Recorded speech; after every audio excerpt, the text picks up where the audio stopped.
Hello, everybody. This is Mike from the Hey, Are You Still There podcast. My wife Beth and I would like to invite you to join us each week as we examine life at the intersection of marriage, family, careers, and ministry. Through 28 years of ministry, 26 years of marriage, 23 years of professional careers, and 21 years of being parents to 3 kids, our fun and honest discussions promise to have something for everyone. And now, on to the show. Hello, everybody, and welcome again to another episode of the Hey, Are You Still There podcast. This is Mike. And Beth. And that's it. Noticeably absent, Joshua. Yep, no Josh this week. Back to a 2-person booth. This week, we'll have Josh pop in. I think he enjoyed it. I think so, too. I think he was a hit with the masses. Well, with at least one person who texted us. I don't know if that counts as the masses. Maybe if we have 3 listeners, 1 out of 3 or something's not bad. I had some people tell me they enjoyed him. So yeah, it was nice hearing from him, and he did well. He did. He was a natural. He talked. Yes, which was good. He didn't freeze up or anything. Yeah. And he didn't. And what he talked about, he actually appeared to at least know a little something. Yes, and care about. Yes. He knew a lot about giving me a hard time. He was excellent at that. Yeah, I mean, is that what people liked? Is that what they enjoyed? Yeah, nobody told me they felt sorry for you. Well, has my mom listened yet? Because maybe she will tell you that. I don't even know if she listens. Mom, if you're listening, please tell Mike you feel sorry for me. Please. Listen. Now, one of the things I'll let you do this week. Oh, here we go. You don't let me do things. I'll let you have a wine day with your friends. Y'all all went winery hopping. How was that? Okay, wait a minute. Let's break this down. Like, you let me? Like, what do you mean you let me? Well, I just hear wives sometimes say, my husband let me do this. And I was like, oh, I guess I do let Beth do a lot. No, you don't let me do anything. I do things, and out of courtesy for the family, I tell you things, or tell the family, like, hello, I'm doing this, or do you guys mind if I'm not here this day or this night? But you don't let me do things. You don't think just by asking, do you mind if I go do this? No. Okay, let me rephrase. You're asking permission. No. I am not asking permission. Let me rephrase. I'm sorry. Again, this is a courtesy, as in, do you have anything planned for us as a family that my going to do this would interfere with that? That's what I mean by a courtesy. This is like, okay, if you were going to do a surprise vacation for me on Saturday, like, this is a Saturday, or if you were going to do... Then I wouldn't let you go. No, but you would not be letting me go. Then you would tell me, oh, well, I had this other thing planned. This is semantics. And then I would decide. That is not letting. No, it is not. Because the decision lies with me with regard to whether I go or don't go. You're not letting me go. Letting me go implies that you own me and own my time, and you do not. So that's why I say I am a thoughtful person who lives in a household with other people. Therefore, I like to make sure before I plan things that I'm not having a conflict. Well, sometimes when the guys ask me to do stuff, I say, no, Beth won't let me. I don't let you do things. That is not true. They think bad things about you when I tell them that. No, I'm sure. But it's a good out, because it makes me seem like I care about what you want me to do, and it makes you seem like the bad person. Oh, so that's what this is about. I don't want to. Good to know. I'm glad that I can be your bad guy that keeps you from having to actually say no like an adult. Then why do you think some ladies that you know and some men that I know will use that phrase, I let my spouse do this, or my spouse let me do this? I don't know, unless sometimes they do feel like, maybe, I don't know, because I don't understand why I'm an adult. Why would you be letting me do things? I am, I'm an adult that can make adult decisions, doing adult things. Like, I don't know why I need another adult to let me. I feel like that's something like, I'm going to let my kids go hang out with their friends tonight. Like, well, yeah, because I'm an adult overseeing them and responsible for them, but that's not the case. Unless maybe people are doing what you're saying and they're wanting to say, oh, yeah, this person won't let me because it's just an easy out. Well, no, I mean, I think, we both have had friends that have made the comments like, oh, yeah, my wife let me go play golf today. Yeah. Yeah. Well, my husband let me go to have a spa day. Whatever it may be. They you use let that me go on the women's verbiage. wine day. Yeah, exactly. Well, you let me, as you said. Yeah, but that's not what it, no. So what does it mean then? I don't know. I can't comprehend it. I can't get in other people's heads because you don't let me do things. Do you ever and bring I don't it up let when you hear do your things. friends say that? Do you ever say, hold up, what do you mean he let you? Okay, well, next time I'll do that and I will ask them. I will say, Because they're please probably just going to elaborate. say exactly what you said. Hey, is it okay if me and the girls go out to a spa day just to make sure the hubby didn't need anything? But it's the way you implied it. Like, it was your tone. It's like to say someone lets you do something implies that they have oversight or control of you. I don't need anybody to let me do things as an adult because you don't have oversight and control of me or my time. I am independent and can independently make the decision without somebody, quote, letting me do that. So I like to let you do things by making you think you're the one that came up with the idea. Well, I could definitely see that. Yeah, you let me, that's how you kind of psychologically manipulate me is by letting me. You think you have control. Right. And really, I'm just allowing you to do these things. I don't know. I do have, no, see, here's the thing. If I really wanted to, I know I have control because I would do it anyway, even if you didn't say I could. That's what I'm saying. If I really wanted to do it, it depends on what you told me is the reason that if you're just like, no, I don't want you to, and you have no reason, you're just doing it to control me, well, then I would say, I'm sorry, I'm going to go anyway. I wouldn't be like, oh, well, you won't let me. Do you see what I'm saying? Like, you don't get to dictate what I do. That's what I'm saying. Like, so no, it doesn't work that way. And so you can say you don't ever feel like you let me do stuff or you let me buy stuff or you let me whatever? No. There are certain large decisions that we have to agree upon. Like, I don't think it would be responsible for us as a couple if you went and bought a brand new car and didn't tell me. What if I got a used car and didn't tell you? Well, I guess it depends on how cheap the used car is and how I felt like financially where that was going. But I don't think I need to let you do that. That's something that we would mutually agree because it's a very large purchase. But that's like today, you went to get comic books. I didn't let you buy the comic books. You just bought the comic books. There's no like checking in with me or something about that. I don't even know how many comic books you got. I have no idea, but I don't need to know because I'm not your keeper, I'm not responsible for what you as an adult do. You have to be responsible. Because you don't need to know because you let me have an allowance every week and you're like, here's your allowance. You can use this to buy coffee, to buy comic books or whatever. And as long as I'm spending within that allowance, you're right. You don't care. Yes. It's like, here's your $20 a week. Yeah. Now, you can only get the really cheap comic books, but if you blow it all at Starbucks and on coffee drinks, you don't get anything else. And that's what I did. I saved up. You saved up your allowance? I saved up my allowance from you for a month. Yes. Oh, that's good. Oh, gosh. Okay. Well, I'm glad that I could let you have that allowance, which would let you do that. Yeah. Yeah. You're welcome. You don't want to know how many I bought. Oh, I bet I don't. How many did you buy? So many the dude had to give me a box. Really? Oh, boy. But that brings up a good point. Comics, comic books have probably been my longest running hobby that I've ever had. And I've come in and out over the years, but there's like images just seared into my brain of, I had a great grandmother and she was in a nursing home from the time I can remember, right? She was old.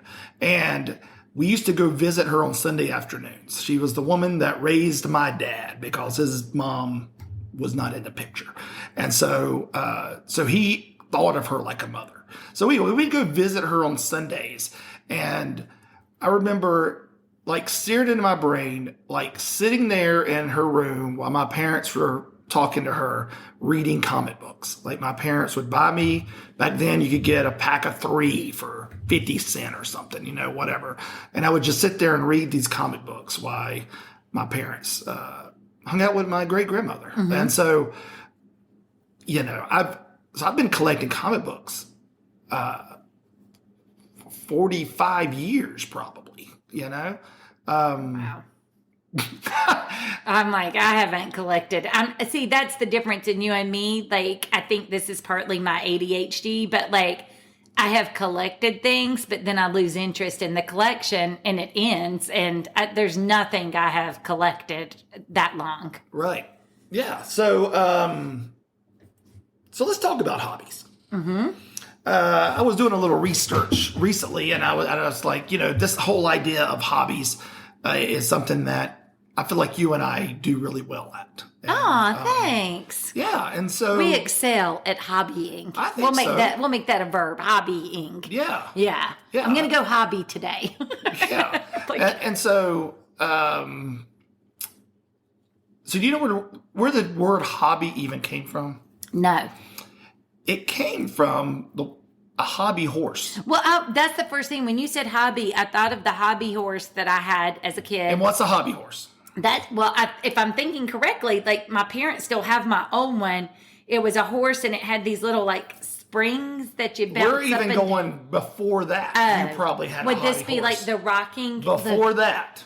The ones on a stick? Yes. Yeah. That's the original hobby horse. Yes. It's essentially a broomstick with a horse's head on it. And you whack like you're riding it around. Right. Yeah. So that came out around the 1700s. Time out. Do you know that there are people that do hobby horse racing? Like it's a real sport that's supposedly... No. It's not a sport. Well, it's an event. Anyway.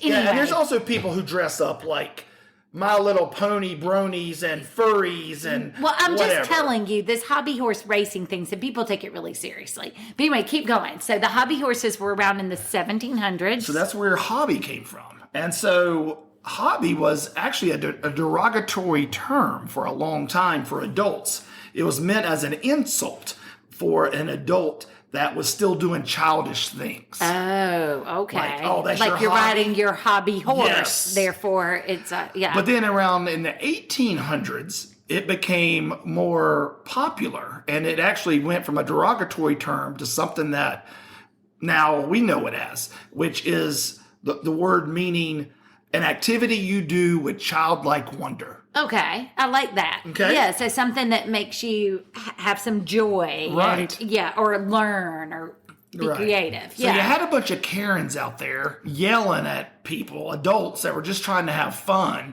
Don't do that. You're acting like a kid. Yeah. To then finally, something happened 100 years later where these adults stood up and said, no, we're allowed to have fun. Because who said that when you reach a certain age, you can't enjoy life or have childlike wonder anymore? Yeah. So now we have hobbies. Interesting. That's a new take on a hobby. So something that brings you this wonder and childlike curiosity or what have you. Okay. So, I made the comment that I've collected comics on and off for about 45 years. And you're like, oh gosh, my ADHD brain would never let me do that. Right. Mm-hmm. The average length of a hobby for someone is 16 months. That would be a little long for me. Because I feel like when you go and you look at my different hobbies, that's quite a commitment. I did think about sometimes your hobbies aren't even 16 minutes. Exactly. Remember that ukulele you were going to learn how to play? Well, I still have it. It's still on my list of things to learn to do as a hobby. But how long has it been in our bedroom? I don't know, but I'm going to learn. I just haven't had the right time yet. So Maddie gave it to you when she was 7, and Maddie is now driving. She was not 7. She was. If somebody wants to send me some good, like, get started, like learning the ukulele or teaching yourself, please, I need it. That might be what I need. I know, but I just need to. So when you think of hobbies, what are some hobbies, general hobbies you think of? Like I think of like some type of collecting. Like some people, like I collect comics. Some people collect sports cards. Some people collect stamps. Some people collect coins. See, I think about things people do half the time, things that I'm not good at. So I was thinking about, I don't know why it came up, but I was talking to Jess today, and somehow something came up about one of my ill-fated attempts to crochet and knit. And because I couldn't do it with the 2 sticks / needles, whatever you call those things, I didn't have the patience. I bought the looms, and so I made scarves, and Jess was like, remember you made a scarf for me? And I'm like, you're one of the elite few because I probably only made 3 scarves or something before I was like, okay, this hobby, yeah, I'm kind of done with it. Yeah. Because part of it for me is like, I've got some friends, like my friends Katrina and Chris, and they are so good at like crocheting and stuff now that they can sit and do it while they're having a conversation or watching TV, or like the ladies in church that could do it. They don't even need to like look at it. It was a lot of work for me. Like it was not enjoyable because I was too stressed out about like getting it right. So I just never put in enough of the effort to get to the point that it like was like easy, and fun. Yeah. And so that's part, and like cross stitching, that was too tedious, like trying to count the little things that go across, and then my vision's not good. Other hobbies, I think about people like doing puzzles, painting, board games, like a little less. When I think about growing up, though, my dad, he would call it piddling. Like, do you ever hear somebody that go piddle in the shop? Like, anyway, it would be like, just like he would go out in his shop and like might refinish furniture, work on a car, like, mechanical woodworking, those types of things. I think that's like your dad fixing up old cars. That's like a hobby. Yeah, that's a hobby. I think golf, like certain sports that people do, like pickleball. We're going to see how long this new hobby lasts. Disc golf was a hobby for me. Yeah, and for me, because I won first place or whatever. Well, and that was going to compliment you on this, Beth. Oh. Like, there's a lot of guys that I know whose wives have their own hobbies and the husbands have their own hobbies, and there's no crossover. Mm-hmm. And the husbands have no interest in joining their wives for anything that they're interested in, and vice versa, right, yeah. And they're totally fine with that. And I'm not saying that's right or wrong, but it's probably wrong. But I will say, I was thinking back. Now, I think there's a reason. I'm going to get to this reason here in a second. Oh, and I know the reason. Go ahead. I can't think of a hobby I've ever had that you haven't participated in. And I think back, whether, like you said, disc golf, you gave disc golf a try. You even played in a disc golf tournament. You got your own bag. I played in a golf tournament too and was very bad at it. I've gone with you comic book shopping. You've gone to comic book conventions before. To professional wrestling events. I thought about that. I was going to mention that. You, even when we were dating and engaged, you would tag along and want to go. What about my championship wiffle ball? Yeah, played wiffle ball. When I went there and just stood there, because that was my role, to stand there. So yes. Why do you think you are so involved in my hobbies? Okay, you're going to say it's because I have FOMO. Yes. I knew you were going to say that. No. 1,000%. No, I do not agree. I do agree that I have FOMO, but that is actually not. I think that is a contributing factor, but I think just like we were parceling like with our words about letting someone do it, like, what do you mean? I think it's a little more refined for me, and the reason. It's not just that I have a fear of missing out. I think part of, like, a lot of people have hobbies like you do that you get very invested in and that you stick with, and that's the way you approach life. I think my hobby is like trying new things. That's how I grow. It doesn't mean that I stick with things. Now, what I heard you just say is this: ADHD is your hobby. No, that's not.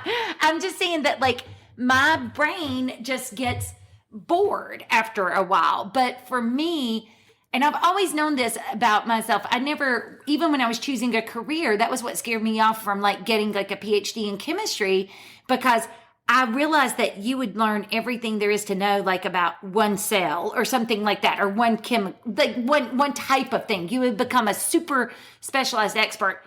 I don't want to do that. I want to know a little bit about a lot of things.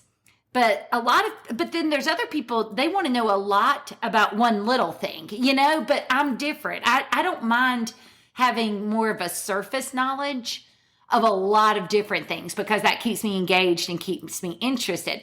So for like doing these things with you, it's not just missing out. Like when you start talking about it, I get interested, just like when we would take the kids to a baseball game and then I'd be like, Mike, why do they have this rule? I just would like to be with you and do something fun with you. Well, there's that too. I'm just like, of course that's a part of it. And I think, yes, it's a part of like giving us something that we can do together. And it goes back to also love languages and stuff.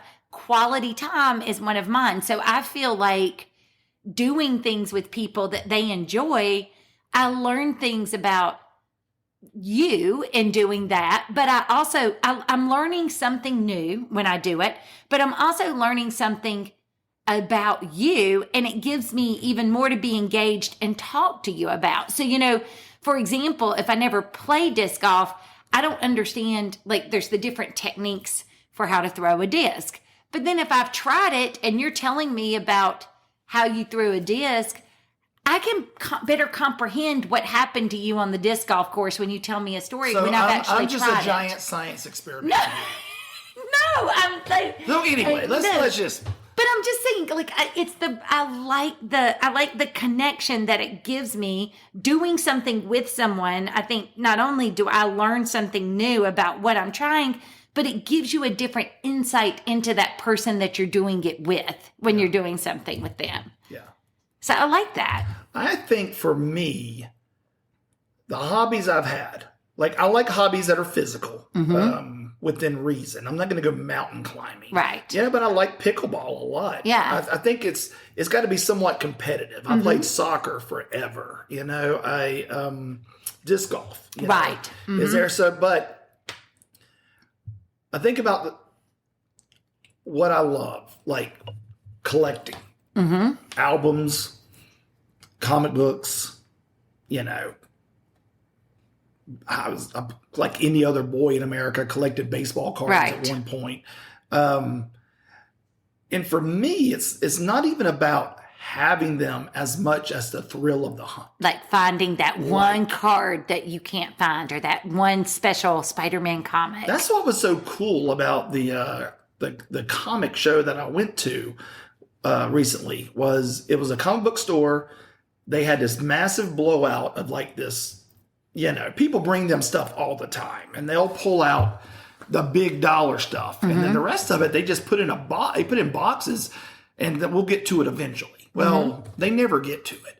So they had about 9,000 comics that they put out on their sidewalk in boxes, all mixed up, no order at all, $1 a piece, right? And it was like heaven. Yeah, like it was just going through those boxes, not knowing what you were going to find. Like, it was so much fun. And Josh was digging through, and Josh was asking me what I was looking for. And he's not a comic book guy, but even he was getting into like, hey, Dad, you got this one? What about this one? Hey, these are some that you may be looking for, and he's going through them, and I'm going through them. And I mean, we're shoulder to shoulder with people. And there was just kind of this fun energy of, there's going to be a buried treasure in here. Yeah. Because everyone's treasure is different in comic books, Well, in so many things, something that you'd be like, I don't care about this. It's not worth anything to me. But then to the person collecting it, and it's that's amazing. What I told Josh. I was like, we're getting an unbelievable deal today, right? Right. And I paid probably 10% of what all these comics were worth. But it was just that I told him, I was like, it's just the thrill of the hunt that is fun. You go into record stores or, I get, like, I didn't get this when I was younger, but I get like the whole antiquing thing. Because you're not just going to look at antiques. You're looking for that thing that specific thing you're missing in your collection, or that you remember that gives you that nostalgia or something, you know. Yeah. But I think it's so interesting because the kids have picked up on, most of our kids, like Josh loves to collect. He likes, what does he call it? Physical media. And when it comes to music. So he likes like my old iPod, the cassette tapes, the albums. You know, Maria collected all the pop figures, the Disney ears. Jacob collects like signed sports things. He probably is. He's probably like, he's the least collector. Maria gets it. Is the most. She's all, I mean. Yeah, she's like obsessive almost about it. And I can see myself getting that way at times, you know, and having to pull myself back because I just, you know. You want to just do it. But like Josh has asked me before, like, hey, Mom, why don't you really collect anything? And I think I do. I collect memories. Experiences and memories. I do, because I was thinking about this. Like when you were talking about collecting, I remember Maria told me about this app, Mezzanine, and it's where you can record all of the Broadway shows that you've seen. And I went back to like pictures and like to look at all the different shows. Now, when I tell you this number, it doesn't mean I've seen this many different ones, but I have 75 diary entries. Now, part of that is I've seen Wicked probably 8 times. I've seen Newsies twice. But like for me, I don't spend my money on collecting something, but for every one of these, like now that I have all these on this app, I can look back and I can think about, oh, I went to Mamma Mia with Maria and she loved it. But before that, I went with Mike, or I went to, I saw this show in New York with a friend, my friend Ann, you know, so like to me, it's collecting those experiences, the memories. And I really think part of it, even the pictures, like we all joke, I say, if you didn't take a picture, it didn't happen. You know, if you don't have a picture, it's like it fades from memory, but I collect like that experience. Yeah. Yeah. Well, something I ran across, what kind of got me thinking about hobbies, was I ran across something I had never heard about before. And it's called the 5 hobby rule. I'd mentioned it to you. You said you had not heard it before. But essentially what it is a personal development strategy where basically you should have 5 different types of hobbies. And we'll get into what those types are here in just a second. But all 5 are different as far as what they do for you. Yeah. And so the goal is that you would have these 5 hobbies going, and it just makes you better. Yeah. Like holistically, like it improves your life. Mm-hmm. So someone that's singular focused on one hobby, like I wanted to collect comic books. Mm-hmm. Well, if that's all you do and you don't do anything else with it, you're probably missing out on a lot of life. Right. I've got a friend who loves to read obsessively. Mm-hmm. He sent me pictures of his apartment recently. He has books floor to ceiling, right? Like just stacked up, where he just gets books and reads them. And he told me there's a bookstore near his house where he lives that a couple times a year they'll do a massive book sale, and it's 10 cents a book. Mm-hmm. He will go spend, he said, I'll spend $10 and get 100 books. Right. And I'll just sit down and I'll just start reading them throughout the year. Like, yeah. But what else do you do? Right. You know? Yeah. Mm-hmm. So I wanted to kind of talk to you about that and see what your thinks are. See what you think about this, and to see as you think about some of your hobbies and my hobbies, do we fall into this 5 hobby rule? Hobby number 1, it should be a money maker. It says this hobby should be something you can potentially turn into a source of income, like writing or coding or photography. So do you have a hobby that is a money maker for you?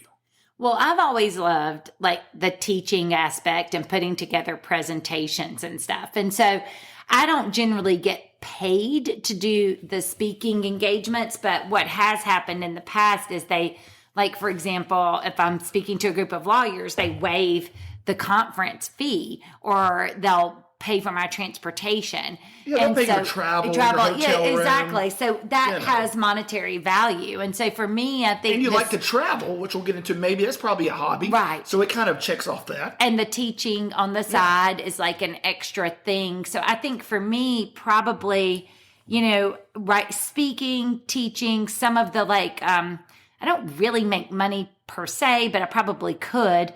Like some of the women's retreats I've written and some of the devotionals and things. Some people I probably wouldn't make much, but I mean, if I tried, I might be able to. You need to publish that stuff. Yeah, but I mean, I might be able to make a little bit. So I think I at least I don't really monetize any of my hobbies, but I guess they would have the capacity for that. What about you?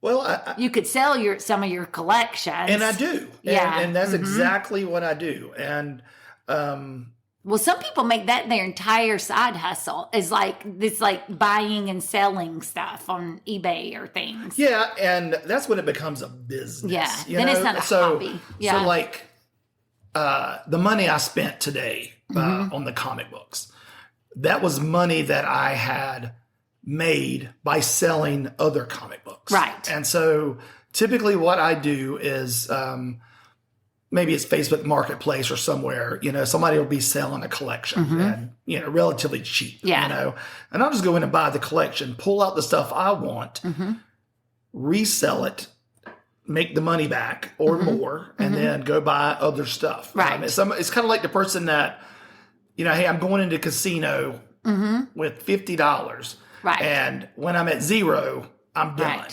but as long as they're winning, their goal is to just take that money and just keep it alive. And so that's that's at the point where I'm at, but there's definitely people. I went to a baseball card show recently, and I was looking at this guy's cards, and I heard him talking to another person. And that guy, the guy who was set up selling all the cards, said, I only have about 20 cards in my personal collection. Oh, wow. Everything else is just buy and sell. He has a particular baseball player that was his favorite, and he wants his cards, and they're very pricey. So he buys and sells the small stuff to get that. Yeah. So. Well, what about this podcast? Is that going to be your hobby that's going to make just a gazillion dollars? Well, right now it's costing us money. Yes. Yes, this would be a money pit as opposed to a money maker. We've not made a dime on this. Yes. That I know of. But, so we just do it for the joy of talking to our two listeners. But yeah, I mean, if we ended up getting sponsors, and you can sponsor us, if somebody can sponsor a show, just contact us. Yes, exactly. Like that comic we'll give you book a nice shop deal. or bookstore, the Broadway show people. This would be a moneymaker hobby. Yeah, yeah. Number 2, physical activity. This hobby should help you stay active and healthy, like running, swimming, or hiking. I think we do that pretty well. Oh, yeah. And I feel like now, again, as would be typical for me, like when I turned 30, you came home and you bought bikes for us, which was really cool. And so there for a long time, we would find different bike trails. And that's what we might do on a Saturday, is just go find a trail, bike for a while. And we still have bikes, but we don't do it as much. But then we've done the disc golf. I run. We kayak. We've kayaked. We've hiked. I wouldn't say you run as a hobby, though. Yeah, running. Yeah, I think you do that because you want to stay fit and healthy. It helps me mentally and fit. Yeah, to me it's a hobby. Yeah, because it's fun. Yes, and it brings me joy. You've never come home and said, "Gosh, that was a good run." Right. That brings me so much joy. You're right, but it makes me feel. But that's one of those things that I have to. It's like. I don't know, when sometimes you're telling your kid to drink more water or drink their milk or eat their vegetables, that's what running is to me. I know I need to do it because it makes me a more mentally and physically healthy person. But yeah, pickleball, there for a while, disc golf, I enjoyed it a lot. Hiking, I love that. So there's kayaking, so there's certain stuff, but some of those are harder too. And I guess that's why they're hobbies, but I don't go kayaking in the winter. So, you're limited on some of those things. But yeah, I think we've picked up a lot of different things over the years like that we've done. both of us on that. Yeah. So the 5 hobby rule: number 1, money maker; number 2, physical activity; number 3, creative outlet. This hobby should allow you to express your creativity, like painting, music, or writing. I'm terrible at painting, and I've played the piano. But again, I think with the piano, I enjoyed it, but like it never got to the point that it was like easy and I was in the flow. You know, I never got to the point that I was like good enough. I don't feel like. So I would say for me, it's more like writing and speaking. And when I say writing, like I had a blog for years and I would write, and then there were some ministries, like Encouragement Cafe and some different ministries, that I would write weekly devotionals. So that kept me sort of accountable to do it, but it would, force me to keep writing and being creative. And then I think with the speaking, that's where like when I come up with like our half-day women's retreats or things like that, that's when I'm really, I think, creative in my hobbies, is like sometimes just getting ideas like, ooh, that would make a nice blog, or that would be a good like illustration if I speak, to a ladies group or something. Mm-hmm. Yeah. I mean, I think, I never thought about myself as an artist until the last couple of years. And I heard I was listening to a podcast, a ministry podcast, and they mentioned sermon writing's an art. Oh, Not I could say that. Do that. Yeah. And I thought, I guess that is something artistic that I do, to be able to put together a sermon. So I think, yours are very creative the way you do your sermons. I mean, I think there's very intellectual sermons, and then there's very like just kind of like evangelical. I mean, there's different types of sermons, but yours tend to be like I'm taking a scripture and then I'm going to make it very practical. So you're kind of marrying these two different concepts. And I'm not just saying this because that's how I preach. I think that's harder than just the lecture style. Yeah. Where someone gets up and just regurgitates what they learned in Bible college or seminary. Right. And which is fine. That's a Bible study. Right. But be able to say, this is the scripture, how can I apply it to my life? Yeah. Is a little harder. And I think I do come up with some creative ways. So, that may be, I'll say, okay, well, that was good. And I thought about the improv classes I just took, as a creative outlet. Yeah. I think about you, you teach these 2 classes at Wake Forest, and you had to develop the curriculum. Yeah, that's true. Yeah. And it was a pain. But I had to create the essay questions. Yeah, but those creative, you were like into it, I was, and I could tell like that, that was something that you loved because it gave that creativity spark, a flame, and it was burning. Well, even like the presentation that I'm working on now that I'll be doing in July with some coworkers, we're making it a very engaging, it's not a presentation again, because almost like you said, I think I could just stand up and talk about some of this stuff and it'd be really easy. But we're coming up with fact patterns, and then people are going to be assigned roles and they're going to talk about it. And then the fact pattern's going to evolve. Those types of things, like you said, they're creative, and it's a lot of work to do it. Like you said, I think it's harder to do that than to just but really that's going to be what differentiates us from AI. I mean, AI is going to be able to just give us, and Google, they'll give us tons of facts, or even maybe weave the facts together. And again, going back, hobbies should be, if you go by the definition, an activity that you approach with childlike wonder. Yeah. Sometimes I hear about hobbies people have, and I'm like, man, I would love to be able to do that. But it would not bring me joy, like journaling. I heard about a guy recently, and he's been journaling for 30 years. Every day for 30 years, he's journaled. And he said what he does now is whatever day it is, he looks back in 5-year intervals. What was my journal 5 years ago? What was my journal 10 years ago? What was it 15, 20, 25, 30? And when I heard that, I thought, golly, that would have been cool. To do that. Yeah. It's kind of too late now. Yeah.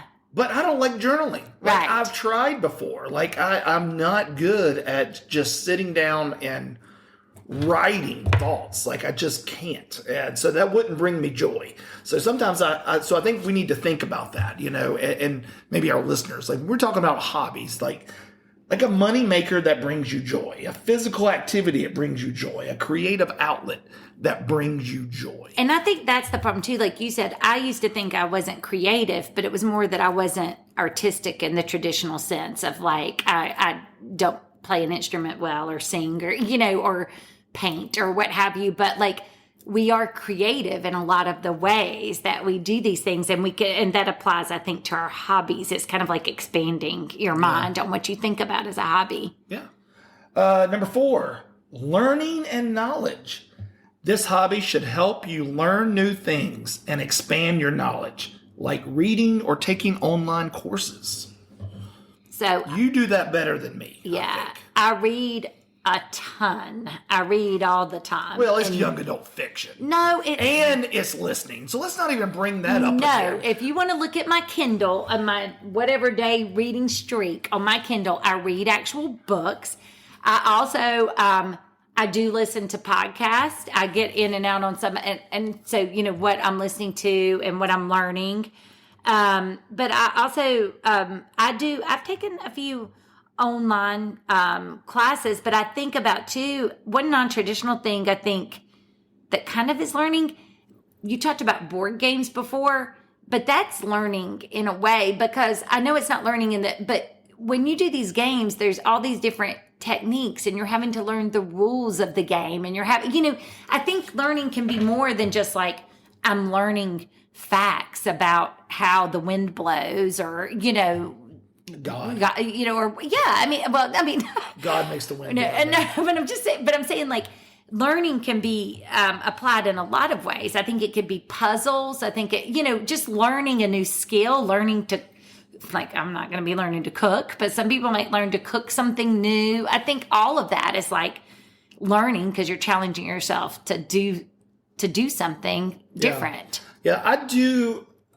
That one is probably the least consistent in my life. Mm-hmm. Going back, I mean, some of these obviously can overlap. Yeah. I talked about improv, scratching that creative outlet for me. It's also learning, learning and knowledge. I mean, I think about I still like going to ministry conferences, and learning from that. And, even being in ministry now for 29 plus years, I still go to these conferences and learn things. And, right. And so yeah, I mean, but that's probably for me the weakest out of all of them so far, Yeah. So again, we're talking about the 5 hobby rule. Number 1 was make it a money maker. Number 2, physical activity. Number 3, creative outlet. Number 4, learning and knowledge. And number 5, a social connection. A hobby with a social connection. This hobby should help you build and maintain relationships with others, like joining a club, volunteering, and participating in social events.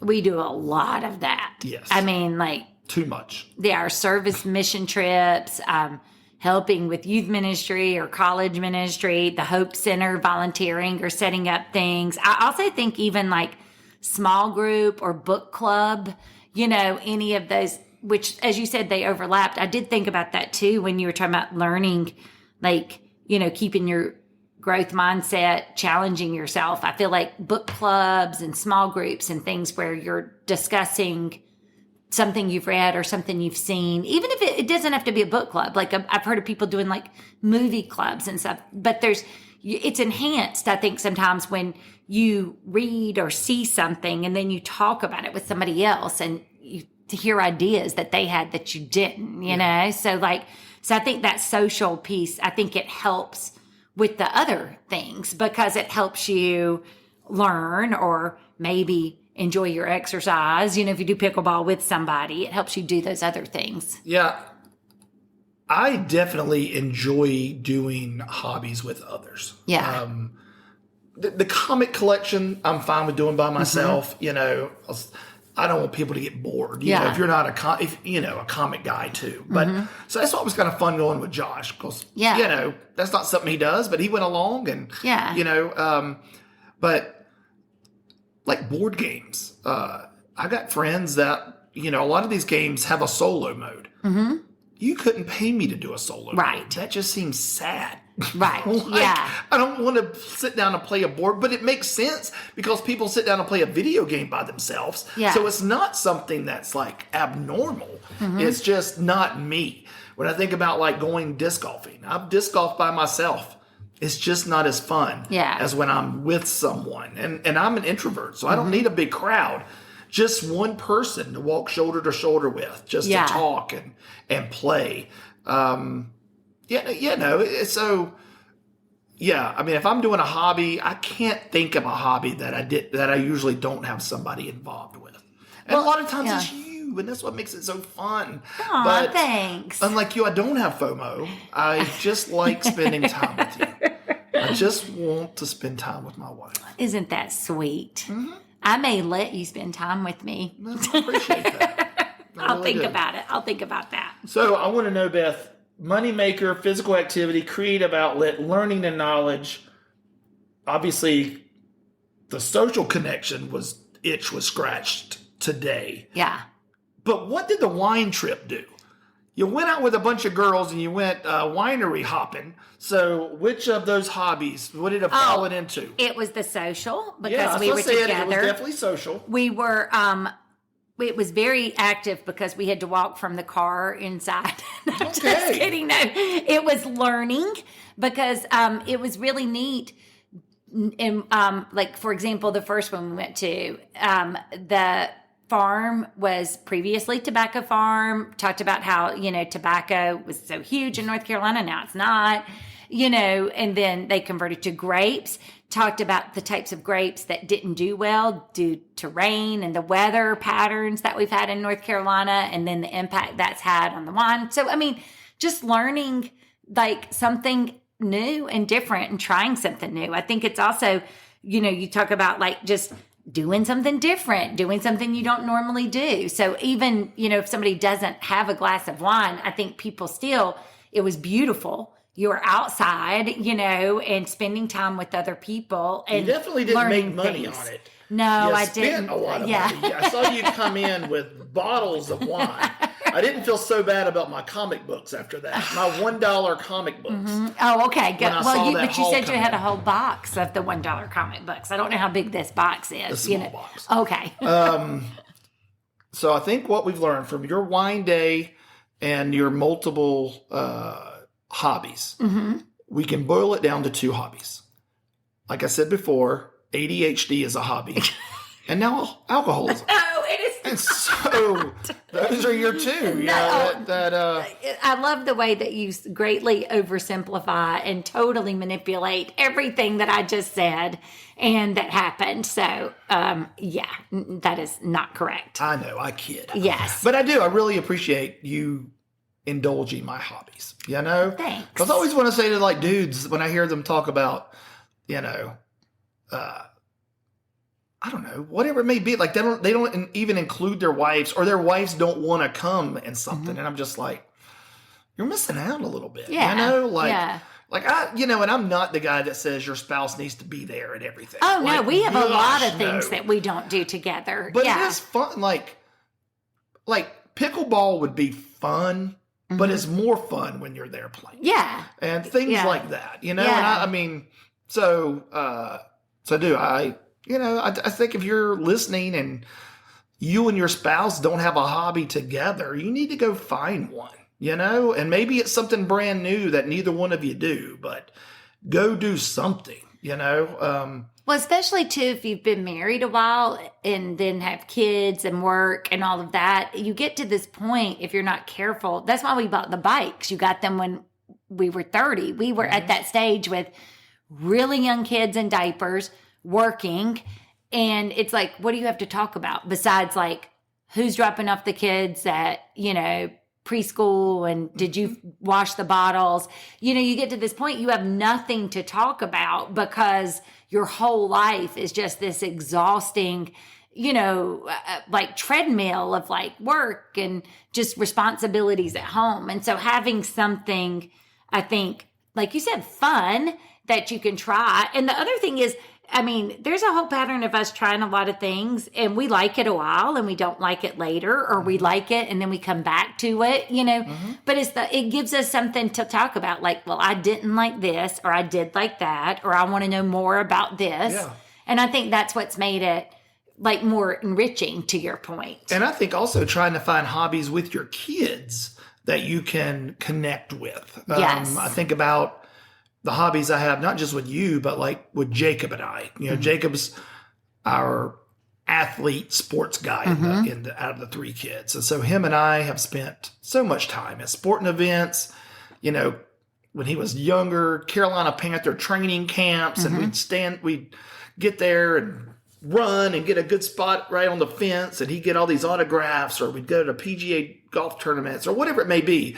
That was like a hobby of his and mine that we could share together. I think about Maria and, her love for comic books and movies and all that kind of pop culture type stuff. She loves a lot of that, and I enjoy it. And so that's something I get to share with her, a shared hobby. And for Josh, one is music, just him and I both just love music, and we've been to so many concerts together, and now he's loving traveling, and he's traveling with me and you more and doing some stuff. And so, those are all hobbies our kids have that we can share. So, but I would also say, I'll give the flip side. I mean, cause like, you talked about things that were pretty easy. I mean, that kind of came naturally. We've also had a lot of things that didn't. So like with Jacob, I didn't know a ton about football, but I remember when his coach had like a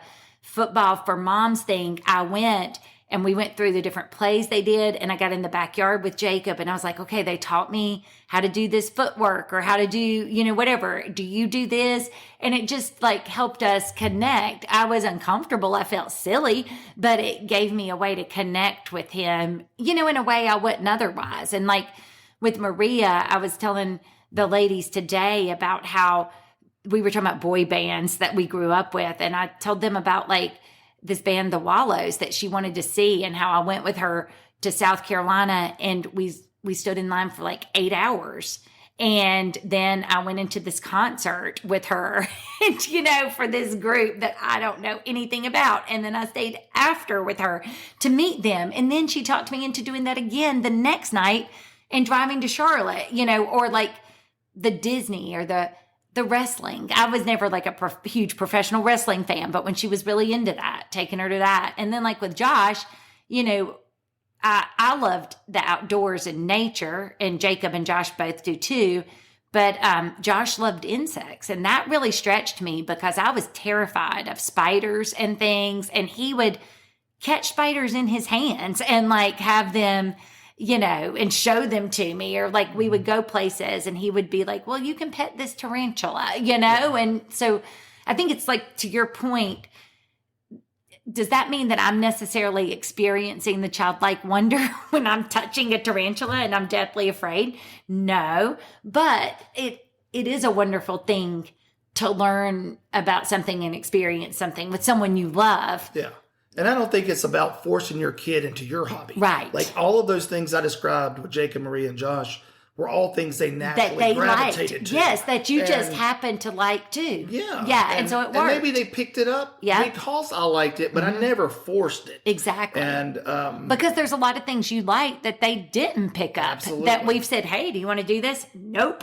And they don't. Every kid has turned me down for disc golf. I don't know how many times. Yeah. Pickleball. Right. Whatever. They have no interest in a lot of those. And that's fine. So man or woman, husband or wife, single, whatever you are as you're listening, I just encourage you to, look up this, the 5 hobby rule. Think about if you have a significant other, do you have a hobby with them?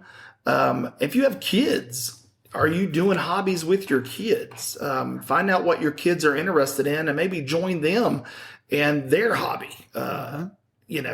Hobbies are important. I think they do keep joy in your life. It keeps your mind off adulting. Mm-hmm.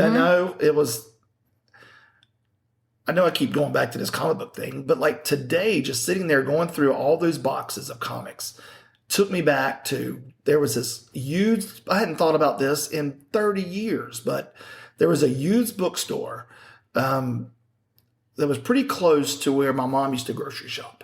And so when I was a kid, let's say, I don't know, 10, 11, 12, 13, my mom would go drop me off at that used bookstore and she would go grocery shopping.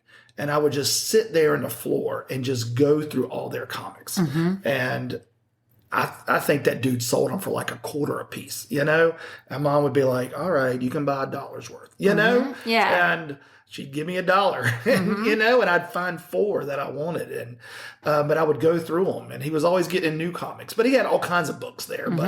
But it kind of, that was like a core memory that got unlocked today. Like just going through it was, holy cow, when I was like Josh's age or younger, you know, like I would go and just sit and do that. It was kind of neat. Yeah, that's like when the kids would go through a phase when they liked rocks and things. And then I remembered like my grandpa who would he would walk all the time and he would find arrowheads and bring those back, and the collection of arrowheads. Just like you said, I think that part of that is that nostalgia and things like with the antiquing or whatever. I think it reminds us of things we've forgotten. It opens us up to things that, you know, we might want to know or learn about somebody we care about. And you're never too old to start a hobby. Yeah, exactly. Never.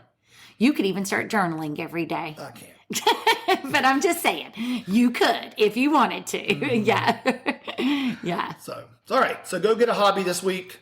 That'll be our poll question. Maybe it'll just be, tell us some of your hobbies. Yeah. Do you have a hobby? No, or I don't know. It's either going to be that, or do you let your spouse do things? Oh, please. Okay, let's not do that. Let's go with one the or the hobbies. other. Yeah, we'll do the hobbies. Yeah. You know what? I'll let you have hobbies. Beth. Oh, thanks. I'll let you have all these hobbies. You're welcome. I'll let you think that you're letting me do these things because that will make you feel better. So I'll just let you think that. All right, and maybe I'll let you come back next week on our podcast. Oh, okay. Well, maybe I'll let me come back. All right. Until next week, this is Mike. And Beth. And this has been, Hey, Are You Still There?